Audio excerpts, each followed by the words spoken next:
अभय दुबे जी, संजीव जी, हम उपस्थित हैं क्योंकि मेरी पृष्ठभूमि किसान की है, इसलिए मैं कोशिश करूंगा कि एक विशेष किसान और किसानी के विषय पर अपने आप को रिस्ट्रिक्ट करूं और फिर आपके सवाल लेंगे। आदरणीय मित्रों, एमएसपी पर महाराष्ट्र और देश में फसल की खरीद का पर्दाफाश हो चुका है और मैं आपसे चर्चा केवल और केवल सोयाबीन की फसल की करूंगा। हालांकि वो संतरा हो, वो प्याज हो, वो दूसरी फसलें हो, उनकी स्थिति एक जैसी है। महाराष्ट्र में महायुति ने सोयाबीन किसानों से महापाप किया है। केवल इस सीजन में सोयाबीन किसान को 24,000 करोड़ रुपए का नुकसान होने वाला है। एक तरफ सोयाबीन के दाम छीने, दूसरी तरफ खरीद बंद की और तीसरी तरफ सोयाबीन तेल का खेल किया। ये केंद्र की मोदी सरकार और महाराष्ट्र की महायुति सरकार का खेल है। महाराष्ट्र में फसलों के दाम ना मिलने से, वो सोयाबीन का किसान हो, संतरा या प्याज का किसान हो, वो पूरे प्रदेश में आज त्राहिमाम कर रहा है। सत्ता के नशे में मदमस्त महायुति और भाजपा की सरकार किसानों का दमन कर रही है। वो संतरे की फसल हो, वो सोयाबीन की फसल हो, वो प्याज की फसल हो, महाराष्ट्र का किसान, महाराष्ट्र का प्रदेश देश में सबसे ज्यादा पैदावार करता है। विदेश में निर्यात की बात हो, वो भी हम करते हैं। पर आज मोदी सरकार और महायुति सरकार, दोनों सरकारों ने मिलकर महाराष्ट्र के किसान की जिंदगी पर हमला बोल रखा है और इसके 4 या 5 पहलू हैं। मैं बहुत थोड़े शब्दों में आपके समक्ष रखूंगा। पहला है, किसान से दाम लिए छीन और ऐसी रही सोयाबीन। पूरे देश में सोयाबीन की खेती महाराष्ट्र में सबसे अधिक है, यह आप मुझसे भी ज्यादा जानते हैं। लगभग 50.52 लाख हेक्टेयर, या अगर मैं एकड़ में कन्वर्ट करूं तो 1,25,97,000 एकड़। मराठवाड़ा हो, वेस्टर्न विदर्भ हो, 12 प्रमुख जिले हैं। लातूर, नांदेड़, धाराशिव, वाशिम, बुल्डाना, परभनी, यवतमाल, अमरावती इत्यादि। सोयाबीन का एमएसपी है 4,892 रुपया, जो मोदी सरकार ने निर्धारित किया है। मिल रहा है 3,000, कहीं कहीं 3,500 और 4,000, पर औसतन 3,000। यानी किसान को नुकसान हो रहा है 1,892 रुपया प्रति क्विंटल का। अगर 3,000 मान लें, 4,000 मान लें तो 892 रुपए का। औसत जो एवरेज जो प्रोडक्शन है वो है 10 क्विंटल प्रति एकड़। वो औसत है जो पिछले सालों की मैंने देखी। तो कुल नुकसान हुआ 24,000 करोड़, या एग्जैक्ट कैलकुलेट करूं तो 23,833 करोड़।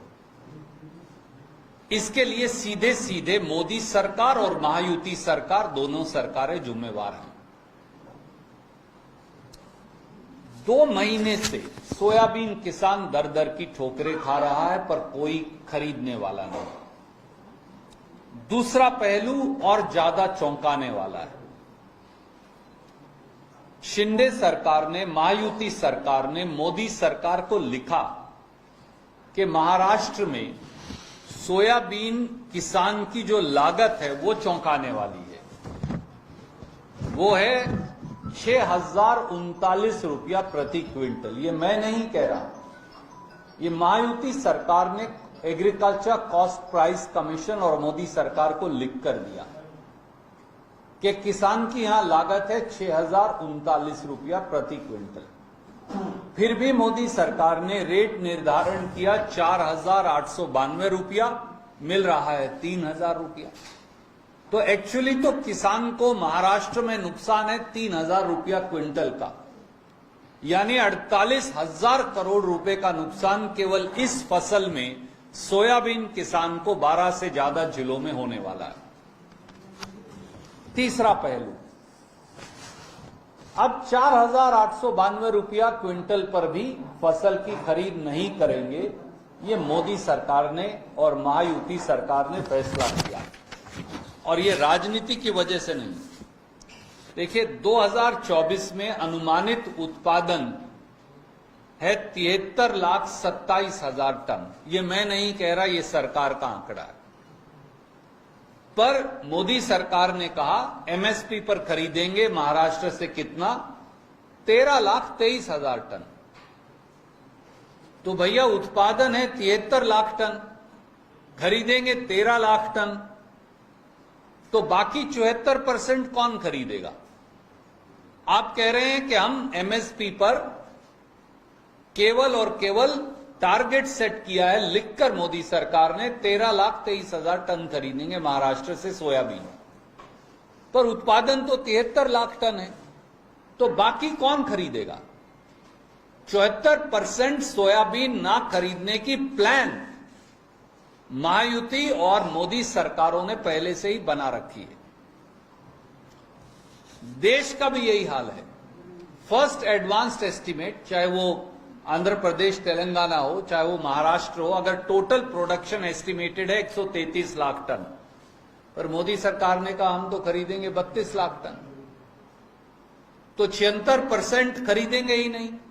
जब नहीं खरीदेंगे तो भाव मिलेगा 3,000। आप रेट निर्धारण कर दो, खरीदो मत, तो एमएसपी अपने आप खत्म हो जाएगा। एमएसपी खत्म करने का षड्यंत्र क्या है? रेट लिख दो, खरीदो मत। जब नहीं खरीदोगे तो रेट कौन देगा? कोई देने वाला ही नहीं, कोई खरीदने वाला नहीं, रेट अपने आप गिर जाने वाला।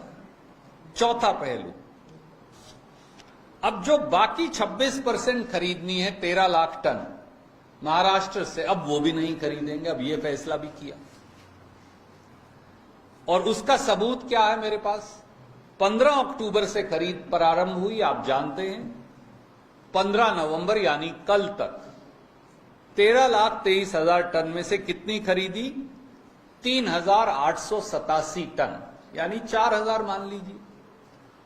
तो 4,000 टन खरीदी है और खरीदनी है 13,23,000 टन। सीजन निकल रहा है, तो भैया 13 लाख और 19,000 टन कब खरीदोगे? षड्यंत्र ये है। पहली बात, रेट मत दो। महाराष्ट्र में क्या था? लागत है 6,039 रुपया प्रति क्विंटल। आपने एमएसपी निर्धारित किया 4,892 रुपया प्रति क्विंटल, तो 2,000 तो पहले ही किसान को नुकसान हो गया। उसके बाद 4,892 पे भी नहीं खरीदी, रेट मिला 3,000 रुपए क्विंटल। उसके बाद बोले कि 73 लाख क्विंटल में से 13 लाख क्विंटल खरीदेंगे। अब 13 लाख क्विंटल में से भी 4,000 क्विंटल खरीदिए। 13,23,000 क्विंटल का टारगेट है, खरीदिए 4,000 क्विंटल। ये मैं नहीं कह रहा, ये भी सरकार का आंकड़ा है। तो ये दिखा रहा है कि षड्यंत्र बिल्कुल साफ है। सोयाबीन का किसान हाहाकार इसलिए कर रहा है कि शिंदे सरकार, भाजपा सरकार, मोदी सरकार मिलकर सोयाबीन के किसान की खरीद को खत्म करने की कोशिश कर रहे हैं, और वो इसमें कामयाब भी हो रहे हैं।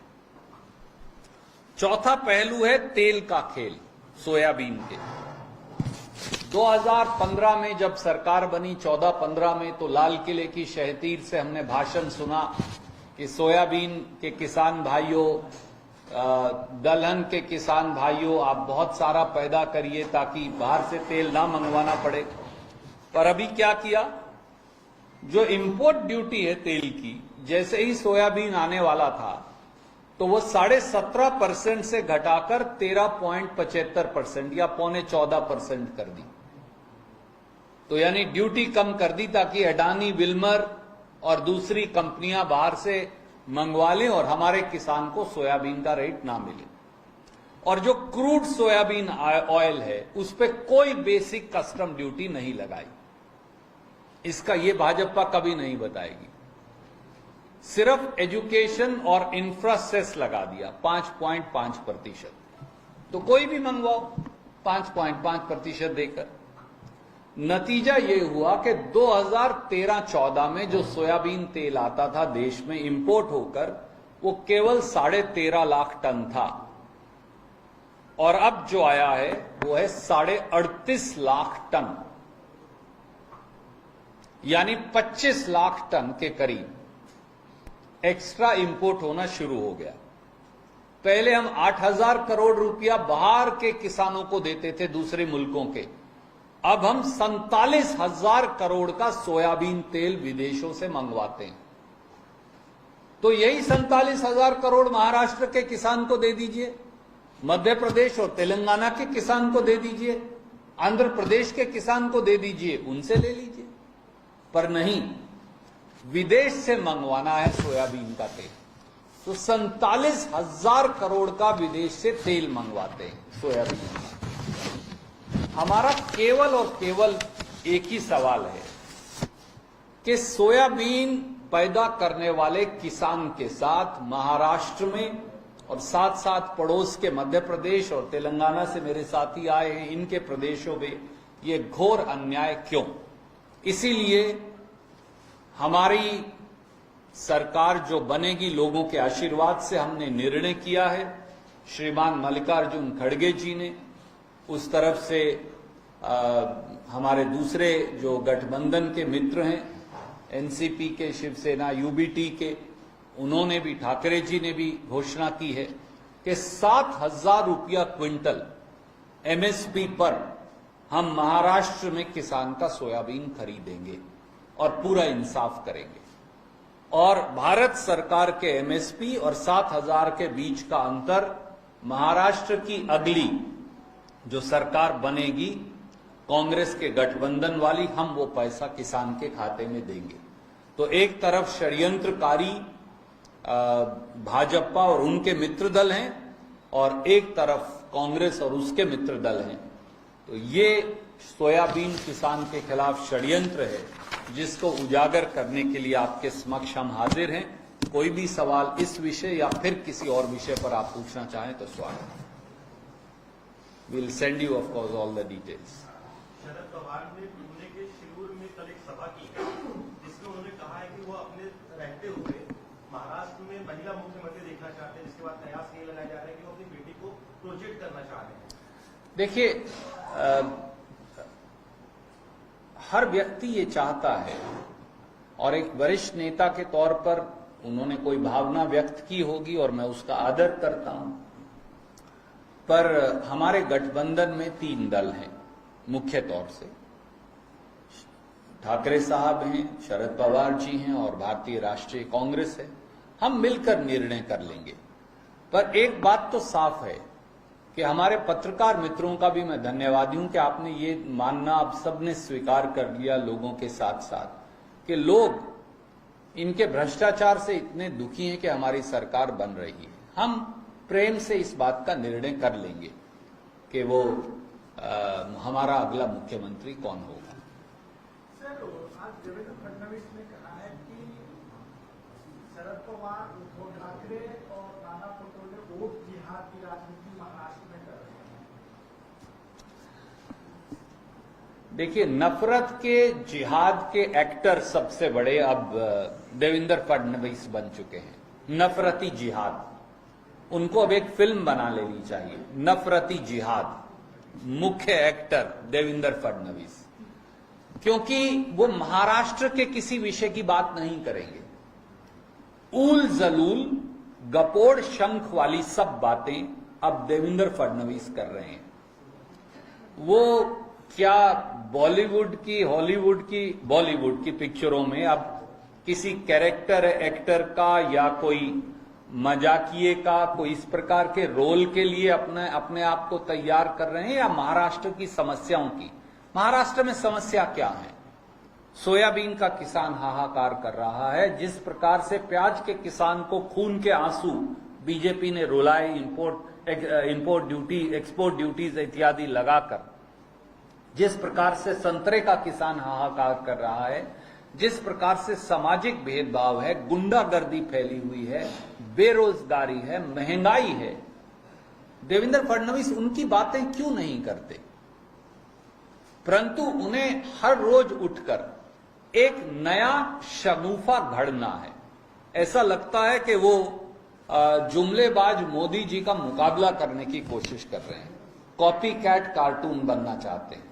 तो ये उन्हीं को मुबारक। सर, इससे ये जुड़ा हुआ सवाल है। आप उन्होंने कहा कि सज्जाद मोमाली ने का एक ऑडियो आया है, वो खुद कह रहे हैं कि उनके आका शरद पवार है, राहुल गांधी है, उद्धव ठाकरे है, नाना पटोले है। देखिए, मैं केवल माननीय देवेंद्र फडणवीस जी से ये कहूंगा, बचकानी बातें करना बंद करें और चुनाव के मुद्दे और महाराष्ट्र के लोगों की बात करना शुरू करें।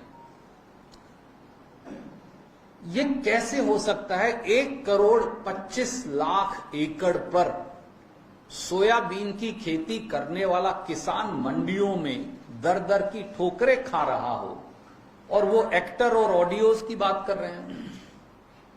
महाराष्ट्र का नौजवान पीएचडी, इंजीनियर, एमबीए, चपरासी की लाइन में लाखों की संख्या में खड़ा है और उनको फिल्मी गाने सूझ रहे हैं। यह दिखाता है कि कितने गैर गंभीर लोगों को हमने मुख्यमंत्री बना दिया था और भगोड़ों की सरकार के सरदार और अडानी जी के घर बैठकर सरकार गिराने और बनाने का निर्णय करने वाले, उनसे किसी महाराष्ट्र के विषय को लेकर गंभीर बात की उम्मीद की नहीं जा सकती। इसलिए जितना जल्दी इनको चलता करेंगे उतना